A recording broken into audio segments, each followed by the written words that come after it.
سيقول السفهاء من الناس ما ولاهم عن قبلتهم التي كانوا عليها قل لله المشرق والمغرب يهدي من يشاء الى صراط مستقيم وكذلك جعلناكم امه وسطا لتكونوا شهداء على الناس ويكون الرسول عليكم شهيدا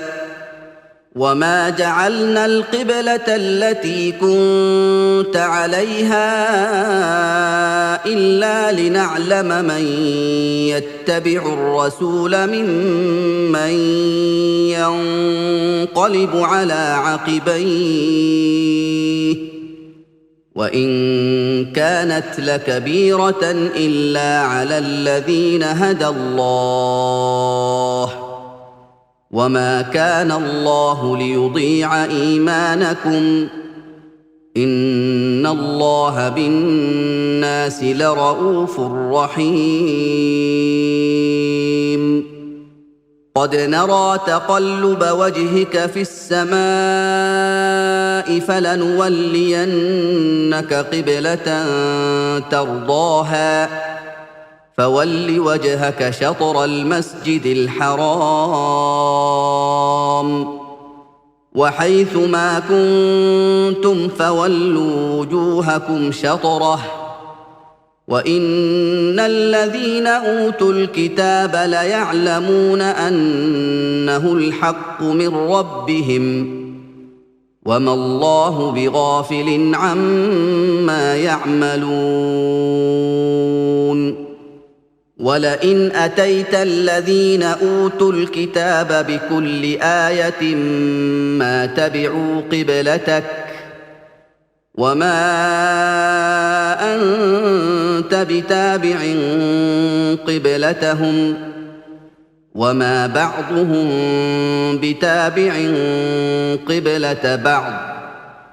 ولئن اتبعت أهواءهم من بعد ما جاءك من العلم إنك إذا لمن الظالمين الذين آتيناهم الكتاب يعرفونه كما يعرفون أبناءهم وإن فريقا منهم ليكتمون الحق وهم يعلمون الحق من ربك فلا تكونن من الممترين ولكل وجهة هو موليها فاستبقوا الخيرات أينما تكونوا يأت بكم الله جميعا إن الله على كل شيء قدير ومن حيث خرجت فول وجهك شطر المسجد الحرام وإنه للحق من ربك وما الله بغافل عما تعملون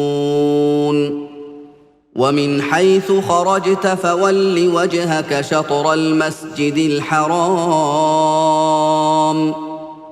وحيث ما كنتم فولوا وجوهكم شطره لئلا يكون للناس عليكم حجة إلا الذين ظلموا منهم فلا تخشوهم واخشوني ولأتم نعمتي عليكم ولعلكم تهتدون كما أرسلنا فيكم رسولا منكم يتلو عليكم آياتنا ويزكيكم ويعلمكم الكتاب والحكمة ويعلمكم ما لم تكونوا تعلمون. فاذكروني أذكركم واشكروا لي ولا تكفرون يا أيها الذين آمنوا استعينوا بالصبر والصلاة إن الله مع الصابرين ولا تقولوا لمن يقتل في سبيل الله أموات بل أحياء ولكن لا تشعرون ولنبلونكم بشيء من الخوف والجوع ونقص من الأموال والأنفس والثمرات وبشر الصابرين الذين إذا أصابتهم مصيبة قالوا إنا لله وإنا إليه راجعون أولئك عليهم صلوات من ربهم ورحمة وأولئك هم المهتدون إن الصفا والمروة من شعائر الله فمن حج البيت أو اعتمر فلا جناح عليه أن يطوف بهما ومن تطوع خيرا فإن الله شاكر عليم إن الذين يكتمون ما أنزلنا من البينات والهدى من بعد ما بيناه للناس في الكتاب أولئك يلعنهم الله ويلعنهم اللاعنون إلا الذين تابوا وأصلحوا وبينوا فأولئك أتوب عليهم وأنا التواب الرحيم إن الذين كفروا وماتوا وهم كفار أولئك عليهم لعنة الله والملائكة والناس أجمعين خالدين فيها لا يخفف عنهم العذاب ولا هم ينظرون وإلهكم إله واحد لا إله إلا هو الرحمن الرحيم إن في خلق السماوات والأرض واختلاف الليل والنهار والفلك التي تجري في البحر بما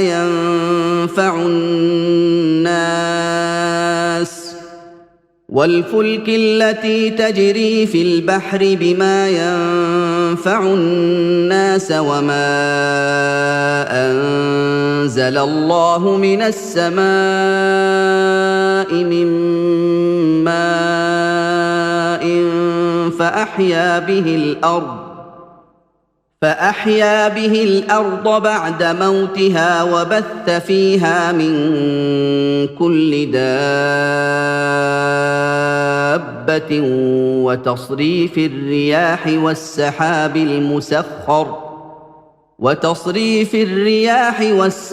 المسخر بين السماء والأرض لآيات لقوم يعقلون ومن الناس من يتخذ من دون الله اندادا يحبونهم كحب الله والذين امنوا اشد حبا لله ولو يرى الذين ظلموا اذ يرون العذاب ان القوه لله جميعا وان الله شديد العذاب اذ تبرأ الذين اتبعوا من الذين اتبعوا ورأوا العذاب وتقطعت بهم الأسباب وقال الذين اتبعوا لو أن لنا كرة فنتبرأ منهم كما تبرؤوا منا كذلك يريهم الله أعمالهم حسرات عليهم وما هم بخارجين من النار يا أيها الناس كلوا مما في الأرض حلالا طيبا ولا تتبعوا خطوات الشيطان إنه لكم عدو مبين إنما يأمركم بالسوء والفحشاء وأن تقولوا على الله ما لا تعلمون وإذا قيل لهم اتبعوا ما أنزل الله قالوا بل نتبع ما ألفينا عليه آباءنا أولو كان آباؤهم لا يعقلون شيئا ولا يهتدون ومثل الذين كفروا كمثل الذي ينعق بما لا يسمع إلا دعاء ونداء صم بكم عمي فهم لا يعقلون يا أيها الذين آمنوا كلوا من طيبات ما رزقناكم واشكروا لله إن كنتم إياه تعبدون إنما حرم عليكم الميتة والدم ولحم الخنزير وما أهل به لغير الله فمن اضطر غير باغ ولا عاد فلا إثم عليه إن الله غفور رحيم إن الذين يكتمون ما أنزل الله من الكتاب ويشترون به ثمنا قليلا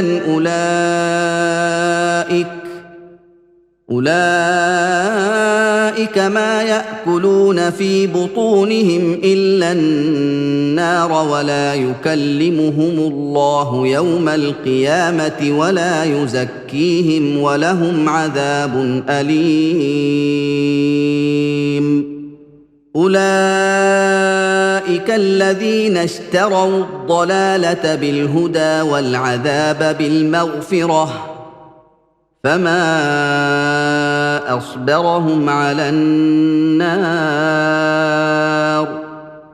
ذلك بأن الله نزل الكتاب بالحق وإن الذين اختلفوا في الكتاب لفي شقاق بعيد ليس البر أن تولوا وجوهكم قبل المشرق والمغرب ولكن البر من آمن بالله واليوم الآخر والملائكة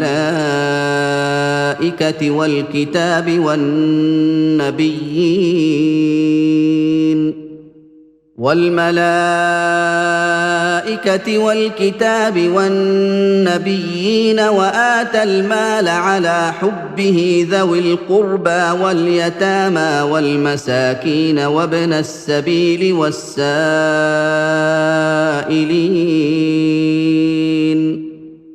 والسائلين وفي الرقاب وأقام الصلاة وآتى الزكاة والموفون بعهدهم إذا عاهدوا والصابرين في البأساء والضراء وحين البأس أولئك الذين صدقوا وأولئك هم المتقون يا أيها الذين آمنوا كتب عليكم القصاص في القتلى الحر بالحر والعبد بالعبد والأنثى بالأنثى فمن عفي له من أخيه شيء فاتباع بالمعروف وأداء إليه بإحسان ذلك تخفيف من ربكم ورحمة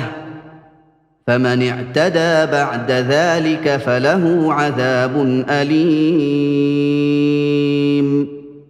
ولكم في القصاص حياة يا أولي الألباب لعلكم تتقون كتب عليكم إذا حضر أحدكم الموت إن ترك خيرا الوصية للوالدين والأقربين بالمعروف حقا على المتقين فمن بدله بعدما سمعه فإنما إثمه على الذين يبدلونه إن الله سميع عليم فمن خاف من موص جنفا أو إثما فأصلح بينهم فلا إثم عليه إن الله غفور رحيم يا أيها الذين آمنوا كتب عليكم الصيام كما كتب على الذين من قبلكم لعلكم تتقون أياما معدودات فمن كان منكم مريضا أو على سفر فعدة من أيام أخر وعلى الذين يطيقونه فدية طعام مسكين فمن تطوع خيرا فهو خير له وأن تصوموا خير لكم إن كنتم تعلمون شهر رمضان الذي أنزل فيه القرآن هدى للناس وبينات من الهدى والفرقان فمن شهد منكم الشهر فليصمه ومن كان مريضا أو على سفر فعدة من أيام أخر يريد الله بكم اليسر ولا يريد بكم العسر ولتكملوا العدة ولتكبروا الله على ما هداكم ولعلكم تشكرون وإذا سألك عبادي عني فإني قريب أجيب دعوة الداع إذا دعان فليستجيبوا لي وليؤمنوا بي لعلهم يرشدون أحل لكم ليلة الصيام الرفث إلى نسائكم هن لباس لكم وأنتم لباس لهن علم الله أنكم كنتم تختانون أنفسكم فتاب عليكم وعفى عنكم فالآن باشروهن وابتغوا ما كتب الله لكم وكلوا واشربوا حتى يتبين لكم الخيط الأبيض من الخيط الأسود من الفجر ثم أتموا الصيام إلى الليل ولا تباشروهن وأنتم عاكفون في المساجد تلك حدود الله فلا تقربوها كذلك يبين الله آياته للناس لعلهم يتقون ولا تأكلوا أموالكم بينكم بالباطل وتدلوا بها إلى الحكام لتأكلوا فريقا من أموال الناس بالإثم وأنتم تعلمون يسألونك عن الأهلة قل هي مواقيت للناس والحج وليس البر بأن تأتوا البيوت من ظهورها ولكن البر من اتقى وأتوا البيوت من أبوابها واتقوا الله لعلكم تفلحون وقاتلوا في سبيل الله الذين يقاتلونكم ولا تعتدوا إن الله لا يحب المعتدين واقتلوهم حيث ثقفتموهم وأخرجوهم من حيث أخرجوكم والفتنة أشد من القتل ولا تقاتلوهم عند المسجد الحرام حتى يقاتلوكم فيه فإن قاتلوكم فاقتلوهم كذلك جزاء الكافرين فإن انتهوا فإن الله غفور رحيم وقاتلوهم حتى لا تكون فتنة ويكون الدين لله فإن انتهوا فلا عدوان إلا على الظالمين الشهر الحرام بالشهر الحرام والحرمات قصاص فمن اعتدى عليكم فاعتدوا عليه بمثل ما اعتدى عليكم واتقوا الله واعلموا أن الله مع المتقين وأنفقوا في سبيل الله ولا تلقوا بأيديكم إلى التهلكة وأحسنوا إن الله يحب المحسنين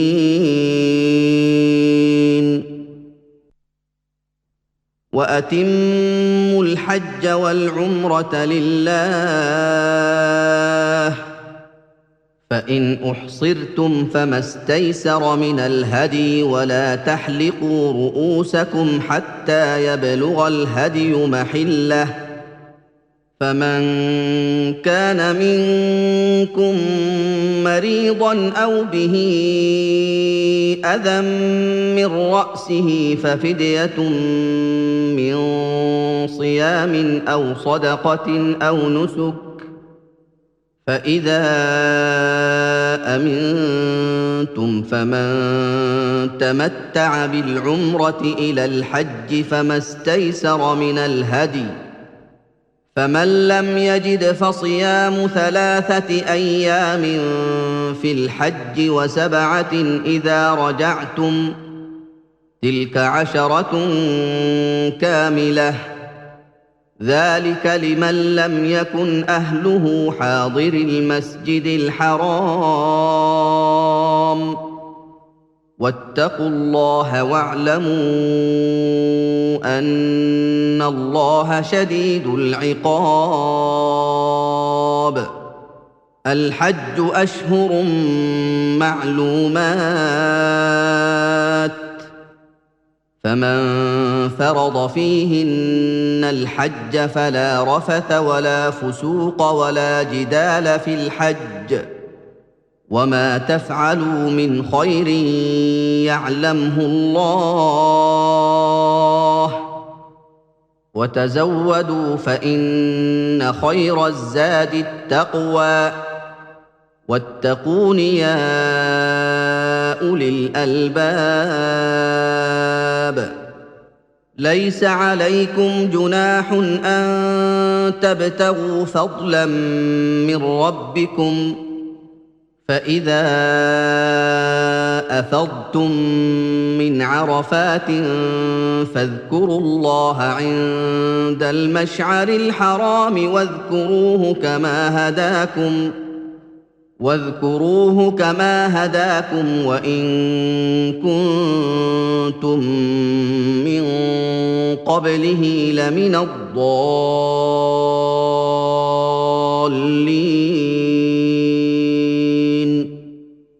ثم أفيضوا من حيث أفاض الناس واستغفروا الله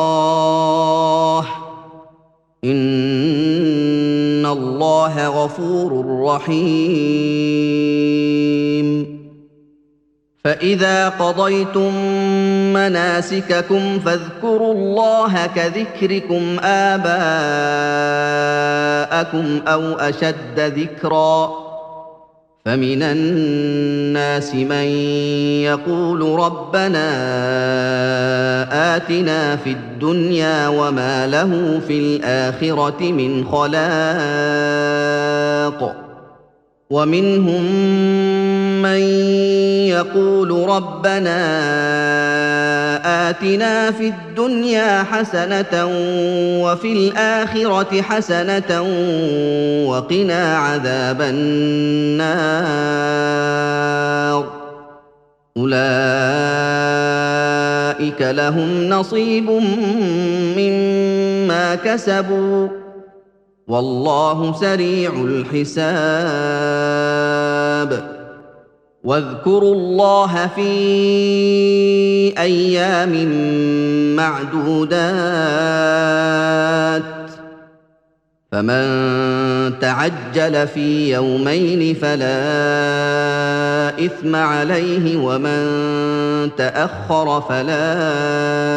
إثم عليه لمن اتقى واتقوا الله واعلموا أنكم إليه تحشرون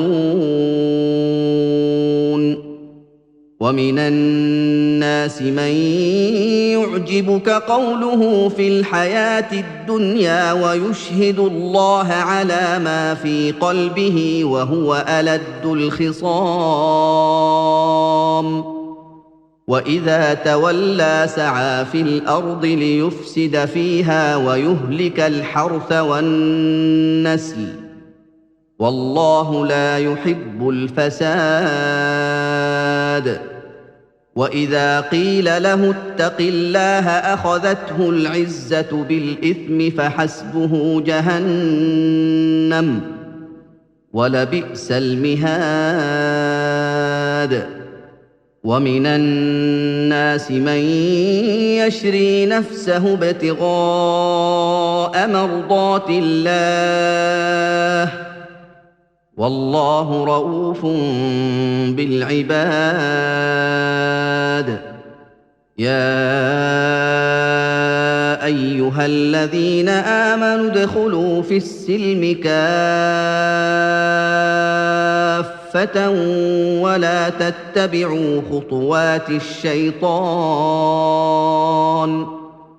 انه لكم عدو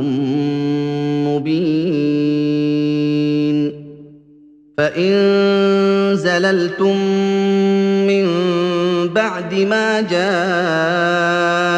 جاءتكم البينات فاعلموا ان الله عزيز حكيم هل ينظرون الا ان ياتيهم الله في ظلل من الغمام والملائكه وقضي الامر والى الله ترجع الامور سل بني اسرائيل كم اتيناهم من ايه بينه ومن يبدل نعمه الله من بعد ما جاءته فان الله شديد العقاب زين للذين كفروا الحياه الدنيا ويسخرون من الذين امنوا والذين اتقوا فوقهم يوم القيامه والله يرزق من يشاء بغير حساب كان الناس امه واحده فبعث الله النبيين مبشرين ومنذرين وانزل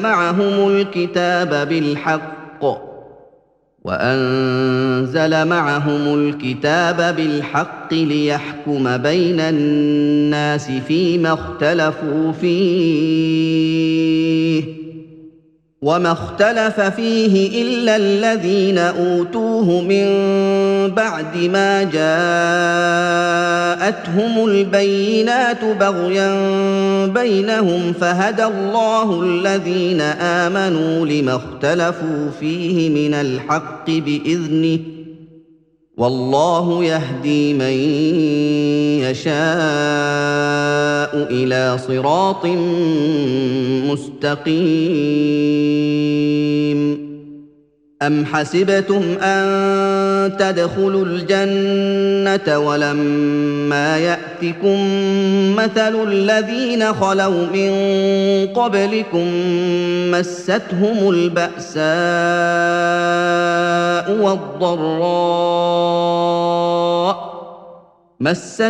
الباساء والضراء وزلزلوا حتى يقول الرسول والذين آمنوا معه متى نصر الله ألا إن نصر الله قريب يسألونك ماذا ينفقون قل ما أنفقتم من خير فللوالدين والأقربين واليتامى والمساكين وابن السبيل وما تفعلوا من خير فإن الله به عليم كتب عليكم القتال وهو كره لكم وعسى أن تكرهوا شيئا وهو خير لكم وعسى أن تحبوا شيئا وهو شر لكم والله يعلم وأنتم لا تعلمون يسألونك عن الشهر الحرام قتال فيه قل قتال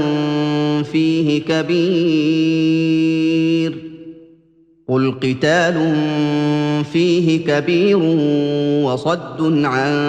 سبيل الله وكفر به والمسجد الحرام وإخراج أهله منه أكبر عند الله والفتنة أكبر من القتل ولا يزالون يقاتلونكم حتى يردوكم عن دينكم إن استطاعوا ومن يرتدد منكم عن دينه فيمت وهو كافر فأولئك حبطت أعمالهم في الدنيا والآخرة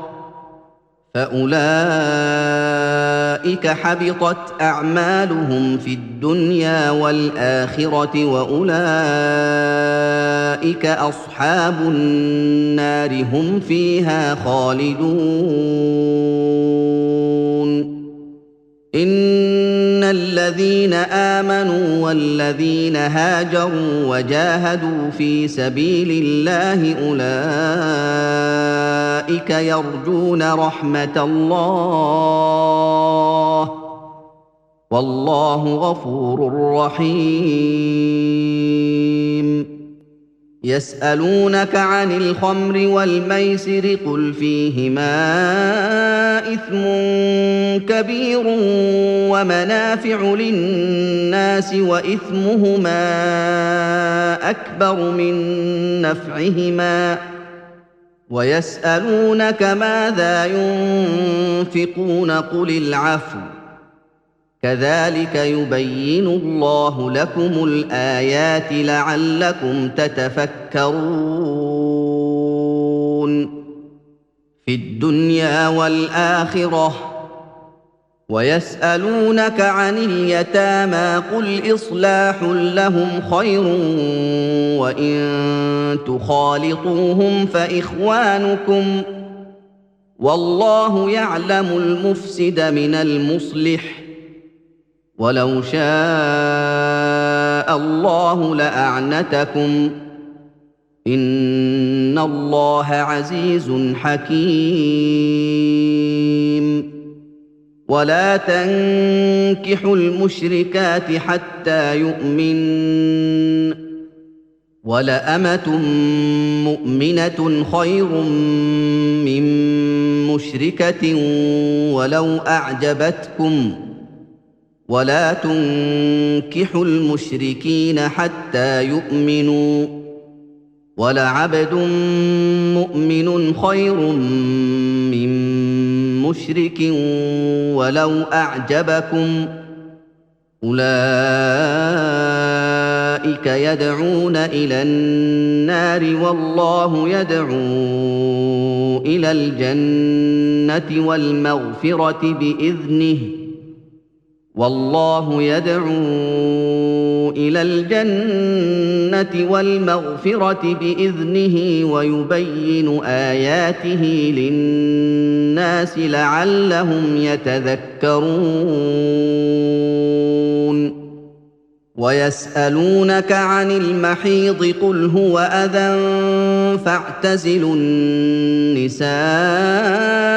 في المحيض ولا تقربوهن حتى يطهرن فإذا تطهرن فأتوهن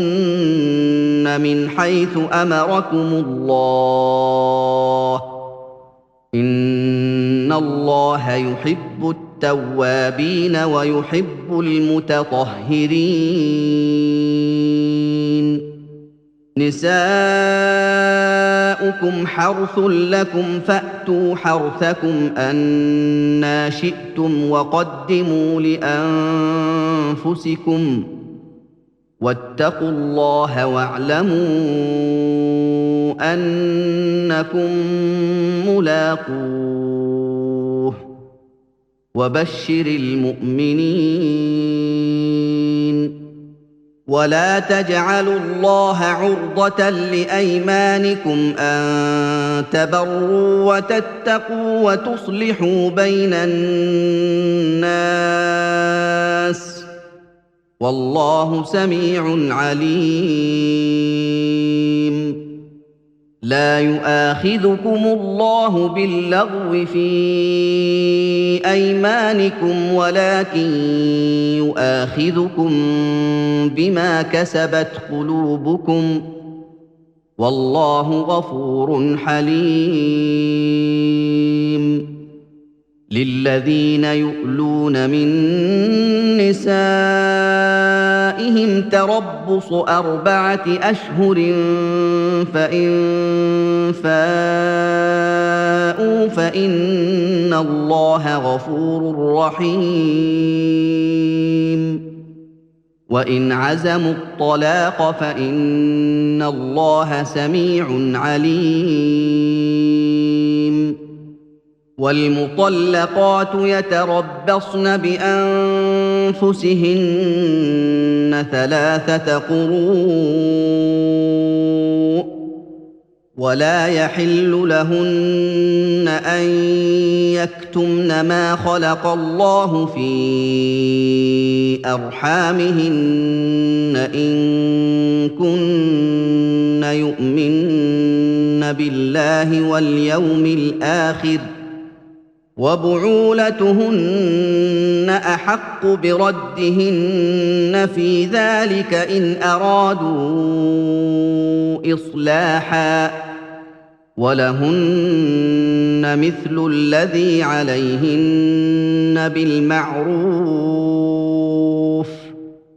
وللرجال عليهن درجة والله عزيز حكيم الطلاق 2 فإمساك بمعروف أو تسريح بإحسان ولا يحل لكم أن تأخذوا مما آتيتموهن شيئا إلا أن يخافا ألا يقيما حدود الله فإن خفتم ألا يقيما حدود الله فلا جناح عليهما فيما افتدت به تلك حدود الله فلا تعتدوها ومن يتعد حدود الله فأولئك هم الظالمون فإن طلقها فلا تحل له من بعد حتى تنكح زوجا غيره فإن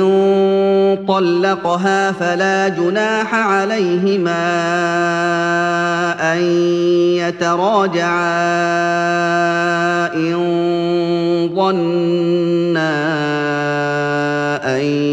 يقيما حدود الله وتلك حدود الله يبينها لقوم يعلمون وإذا طلقتم النساء فبلغن أجلهن فأمسكوهن بمعروف أو سرحوهن بمعروف ولا تمسكوهن ضرارا لتعتدوا ومن يفعل ذلك فقد ظلم نفسه ولا تتخذوا آيات الله هزوا واذكروا نعمة الله عليكم وما أنزل عليكم من الكتاب والحكمة يعظكم به واتقوا الله واعلموا أن الله بكل شيء عليم. وإذا طلقتم النساء فبلغن أجلهن فلا تعضلوهن أن ينكحن أزواجهن إذا تراضوا بينهم بالمعروف ذلك يوعظ به من كان منكم يؤمن بالله واليوم الآخر ذلكم أزكى لكم وأطهر والله يعلم وأنتم لا تعلمون.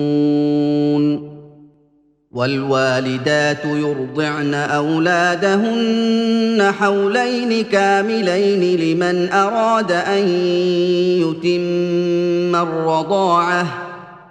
وعلى المولود له رزقهن وكسوتهن بالمعروف لا تكلف نفس إلا وسعها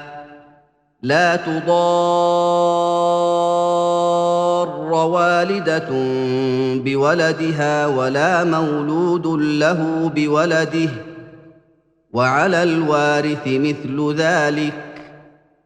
فإن أرادا فصالا عن تراض منهما وتشاور فلا جناح عليهما. وإن أردتم أن تسترضعوا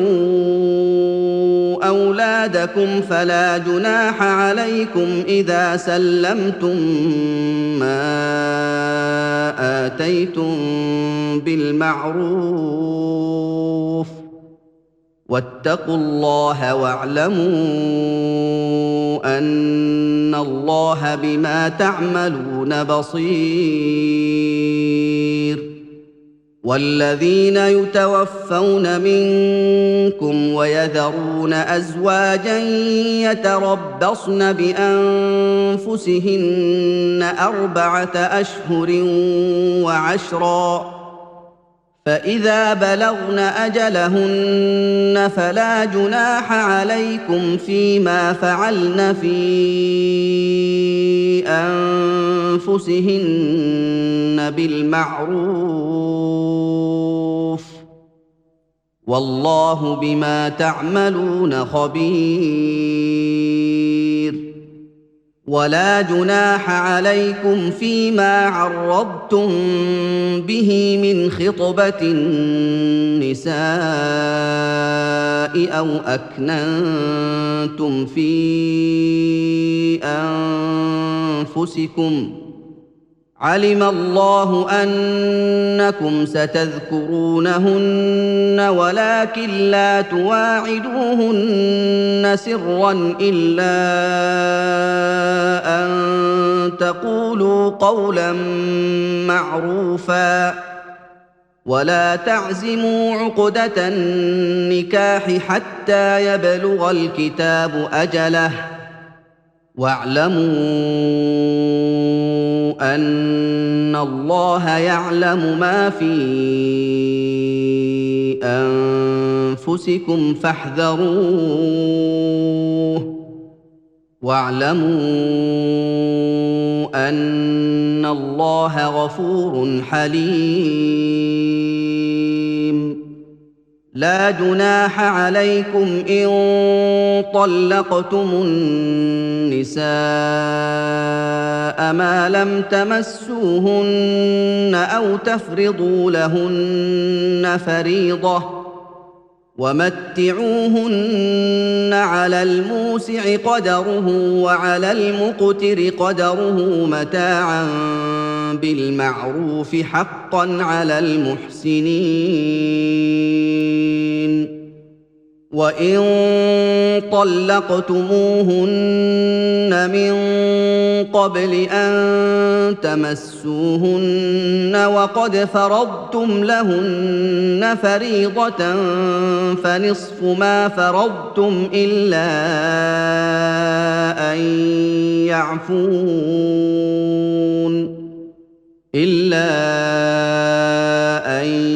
يَعْفُونَ أَوْ يَعْفُوَ الَّذِي بِيَدِهِ عُقْدَةُ النِّكَاحِ ۚ وَأَن تَعْفُوا أَقْرَبُ لِلتَّقْوَىٰ ۚ وَلَا تَنسَوُا الْفَضْلَ بَيْنَكُمْ ۚ إِنَّ اللَّهَ بِمَا تَعْمَلُونَ بَصِيرٌ حافظوا على الصلوات والصلاة الوسطى وقوموا لله قانتين فإن خفتم فرجالا أو ركبانا فإذا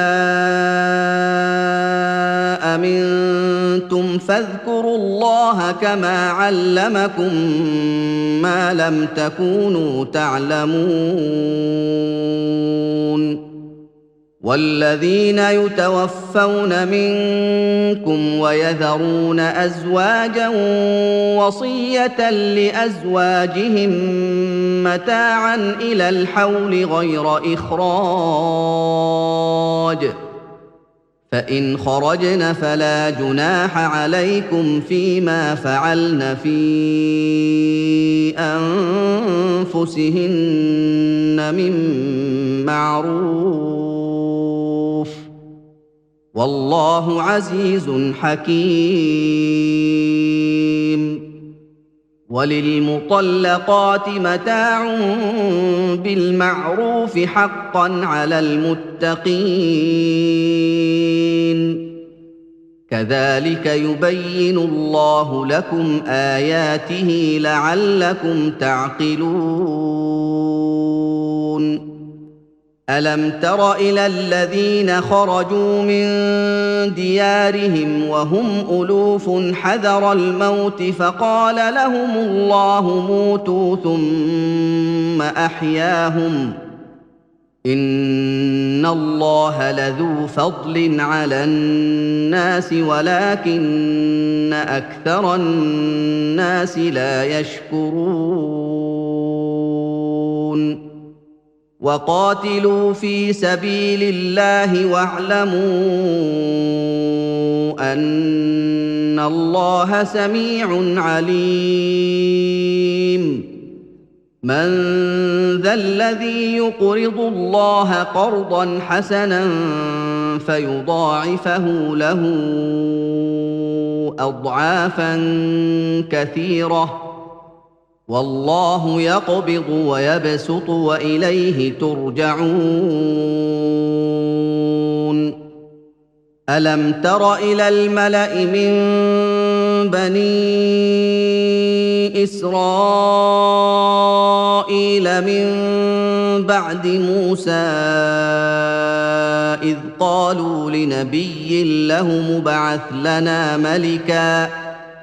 إذ قالوا لنبي له مبعث لنا ملكا نقاتل في سبيل الله قال هل عسيتم إن كتب عليكم القتال ألا تقاتلوا قالوا وما لنا ألا نقاتل في سبيل الله وقد أخرجنا من ديارنا وأبنائنا فلما كتب عليهم القتال تولوا إلا قليلا منهم والله عليم بالظالمين وقال لهم نبيهم إن الله قد بعث لكم طالوت ملكا قالوا أَنَّىٰ يَكُونُ لَهُ الْمُلْكُ عَلَيْنَا وَنَحْنُ أَحَقُّ بِالْمُلْكِ مِنْهُ وَلَمْ يُؤْتَ سَعَةً مِّنَ الْمَالِ ۚ قَالَ إِنَّ اللَّهَ اصْطَفَاهُ عَلَيْكُمْ وَزَادَهُ بَسْطَةً فِي الْعِلْمِ وَالْجِسْمِ ۖ وَاللَّهُ يُؤْتِي مُلْكَهُ مَن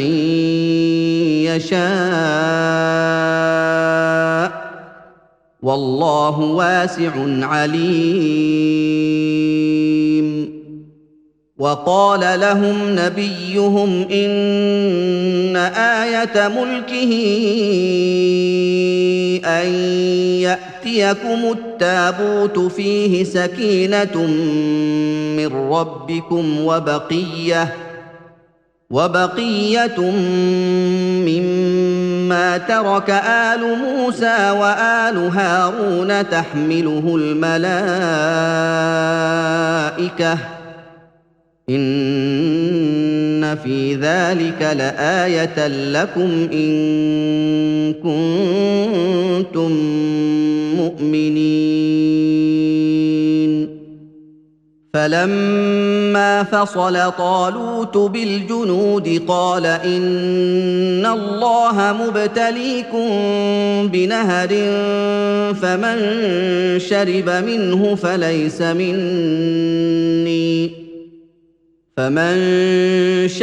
مِنْهُ فَلَيْسَ مِنِّي وَمَن لَّمْ يَطْعَمْهُ فَإِنَّهُ مِنِّي